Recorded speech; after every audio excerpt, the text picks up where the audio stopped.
the film director is truly amazing.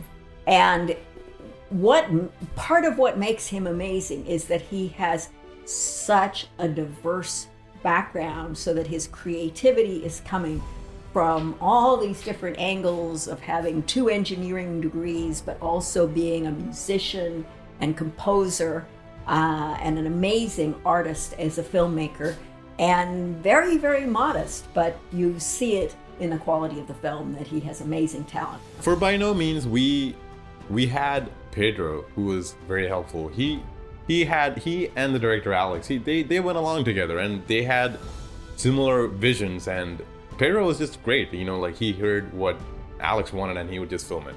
So it was wonderful having him on set, because then you had Alex free and you can have him do other things. I remember there were times where, Alex wanted something really specific, right?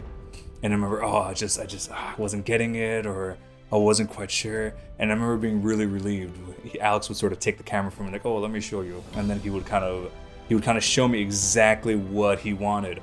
And I like a director who can sort of just who knows what he wants, but is also able to kind of physically show me. I think especially in indie film, I think the director has to know what's going on at all times, and it's always good to have the director behind the camera. But ideally, you would want a camera operator or a director of photography who would take care of all that business. So, but it's a tough thing, It's like, if you have a camera operator that you do trust, and if the director and the camera operator go well and they sync well, I would say definitely, have a camera operator and, have them worry about the camera while the director worries about, the actors, talking to them, what's going on the set, maybe even start setting up the second shot, but in an indie environment, it's difficult for that to happen. And I think it's always better so that if the director is there and if he is behind camera and if he knows what he wants and what's going on, it's always the best scenario.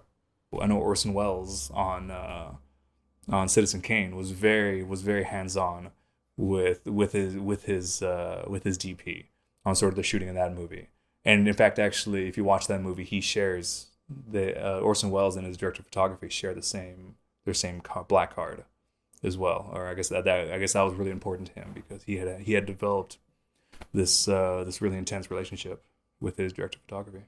The director has so much to think about, that if he has these people sort of taking over these roles, and the director trusts these people, it just lifts so much off of his chest. I know it suddenly frees him up now. Now he can really look at the scene and really kind of look at the actors and really kind of understand or trust that he's kind of hitting the points without actually having to worry about, the lighting was off, or the camera, the shot was getting a little shaky at the end, or something. He can, if he trusts his crew and he trusts his DP enough, he's suddenly freed up to do all the other things, the immense amount of work that goes into making a movie.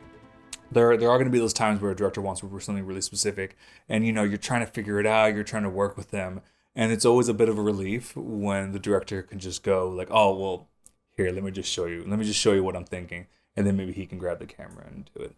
There's not I wouldn't suggest coming onto a movie without a DP. I think a camera op is probably one of the most crucial roles of a film set. But if a director knows what he wants, and maybe it's not coming through exactly how he wants it, there are no rules to filmmaking.